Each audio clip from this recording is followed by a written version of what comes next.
Мешање на партијата и државата и злоупотреба на техничката влада. Фатмир Битики заборава дека главна обврска му е да работи на обезбедување фери демократски избори, а не да тера кампања. А Димитар Ковачевски по се изгледа се уште мисли дека е премиер, па заедно со својот партиски заменик и вице-премиер за економски прашања се тера партиска агенда.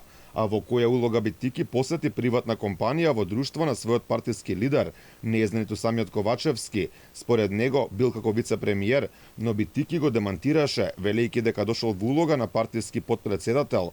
Како што кажа, имал право на пауза која траела некаде 1 час во денот, а може би и земал ден од одмор, а ние не сме знаеле. А така да, еве сега тука му е работното време да ги посети фирмите.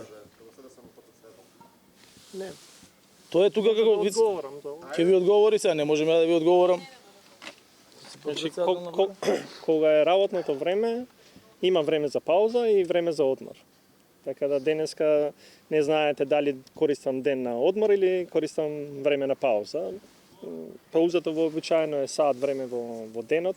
Ова можам да си го користам. Јас работам за граѓаните. Ова се моите сограѓани, луѓе кои што инвестираат во нашата иднина и ќе ги посета. Според правилата кампањата треба да се ја тераат оние кои се повлекоа од позициите во владата. Ковачевски го правдаше Битики што терал партиска агенда во работно време, било гордост да си подпредседател на СДСМ.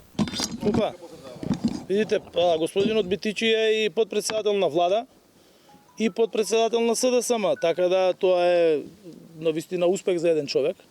Да во најголемата политичка партија биде подпредседател на партијата и исто така да биде и успешен вице-премиер кој што има донесено навистина добри одлуки за државата, за компаниите.